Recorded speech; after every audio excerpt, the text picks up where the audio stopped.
Salam, salam makan sehat. Mari makan sehat agar tetap sehat. Benarkah Ishak itu anak tunggal Abraham? Nah, bacaan diambil dari Kejadian 22 ayat 1 sampai 19. Judul perikop bacaan adalah kepercayaan Abraham diuji. Nah, jadi objek yang diuji adalah kepercayaan Abraham. Ya, dalam perjalanan kehidupan Abraham bersama Allah, Abraham selalu melakukan apa yang Allah perintahkan. Dan tidak sekalipun Abraham dikecewakan. Meskipun Abraham pernah melakukan kesalahan, Allah selalu memenuhi segala kebutuhannya. Sehingga ketika Ishak menanyakan mengapa tidak ada domba untuk korban bakaran, ketika Abraham dan Ishak mau ke Bukit Moria, Abraham menjawab, Allah yang akan menyediakan. Nah, ini enggak terlepas dari pengalaman Abraham bersama Allah, ya. Nah, Allah menyediakan, atau bahasa Ibraninya Jehovah Jireh. Sebenarnya dari awal penciptaan, Allah adalah Jehovah Jireh, ayah yang menyediakan. Ya, Adam diciptakan ketika segala sesuatunya sudah ada. Allah sudah siapkan. Jadi Allah sudah menyediakan untuk kehidupan manusia. Nah, di padang gurun pun ketika bangsa Israel keluar dari Mesir, Allah tetap Jehovah Jireh, saudara, mengirimkan mana, daging, dan lain-lainnya. Meskipun bangsa Israel sering bersungut-sungut, Allah tetap menyediakan. Lagi ya, ketika terjadi kelaparan pada zamannya Elia tinggal di tepi sungai Kerit, Allah tetap Jehovah Jireh dengan mengirimkan roti dan daging yang dibawa oleh burung gagak. Ya, kuncinya apa, saudara? Kuncinya ikuti skenario Allah. Abraham pun mengikuti skenario Allah, walaupun dalam perjalanannya beberapa kali gagal melakukannya.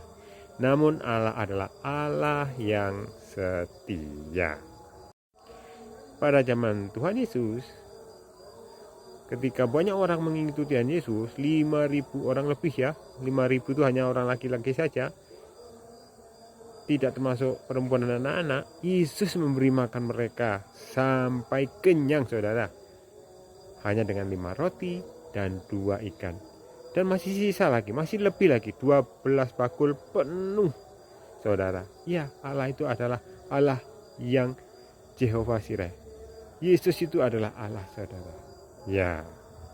Nah, dalam bacaan tadi, ya, Kejadian 22 ayat 1 sampai 19, itu kalau kita tarik secara garis lurus, kita bisa memaknai kisah Abraham mengorbankan anaknya yang tunggal yang dikasihinya, yaitu Ishak, adalah tentang ketaatan atau kesetiaan Abraham kepada perintah Allah. Dan Abraham lulus, Abraham taat, saudara, dan akhirnya Allah menyediakan dan berjanji memberkati berlimpah-limpah dan seterusnya. Kita bisa baca di ayat tersebut. Namun pernahkah kita berpikir, kenapa dikatakan anaknya yang tunggal? Bukankah Ismail juga anaknya? Ismail juga diberkati Allah, saudara. Tapi kenapa dikatakan anaknya yang tunggal? Nah, dalam memaknai Alkitab ada metode orang Yahudi yang disebut pardes, saudara. Singkatan dari apa? Sat, remes, dras, dan sot. Nah, sat ini berarti polos, artinya arti yang tersurat, saudara. Jadi polos-polos, lurus-lurus saja. Remes berarti petunjuk. Nah, ini adalah makna yang tersirat. Sedangkan dras berarti mencari. Jadi kita mencari makna teks yang harus ditemukan yang terkubur dalam teks tersebut. Yang keempat adalah sod, yang berarti tersembunyi. Ini adalah misteri, mewakili makna tersembunyi yang diambil dari teks. Nah, terkait Ishak yang disebut anak tunggal, ini mungkin debatable saudara ya. Ya, bayangkan saja ya, kalau waktu itu ada akte kelahiran, ya, ada akte kelahiran, maka tertulis di akte ayah Ishak adalah Abraham, ibu kandungnya adalah Sarah. Sedangkan Ismail di aktanya akan tertulis ayah Ismail adalah Abram, saudara, bukan Abraham. Dan ibu kandung adalah Hagar.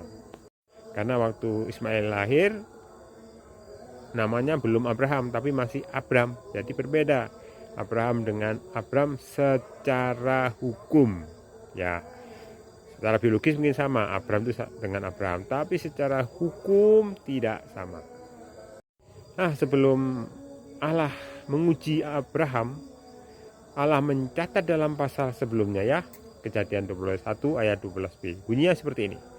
Sebab yang akan disebut keturunanmu ialah yang berasal dari Ishak, saudara. Itu yang disebut kan di dalam pasal sebelumnya. Itu yang Allah katakan, saudara. Jadi Ishak disebut anak tunggal karena Allah hanya memperhitungkan Ishak sebagai keturunan Abraham, di mana Ishak adalah anak yang dijanjikan Allah. Makanya Ishak disebut anak tunggal ya. Nah, peristiwa pengorbanan Ishak di Bukit Moria adalah penggambaran penyaliban Yesus Kristus di kayu salib. Ya, kita lihat bukti-buktinya, fakta-fakta ya. Nah, fakta berikut mungkin bisa menjadi bahan perenungan. Letak Bukit Moria di mana Abraham mengorbankan Ishak, yang mau mengorbankan Ishak, adalah sama dengan letak Golgota di peta, saudara. Kemudian Ishak disebut anak tunggal yang dikasihi Abraham, menggambarkan Yesus Kristus anak tunggal Allah yang dikasihi Bapaknya. Kemudian domba yang disediakan Allah yang tak bercacat adalah penggambaran Yesus Kristus yang tak bercacat. Kenapa domba tak bercacat? Karena yang tersangkut di semak-semak adalah tanduknya, bukan bagian yang lainnya. Seandainya yang tersangkut tubuhnya, maka domba tidak layak untuk korban bakaran, saudara. Makanya disebut tersangkut tanduknya. Nah, puji Tuhan, saudara. Tuhan Yesus memberkati. Haleluya.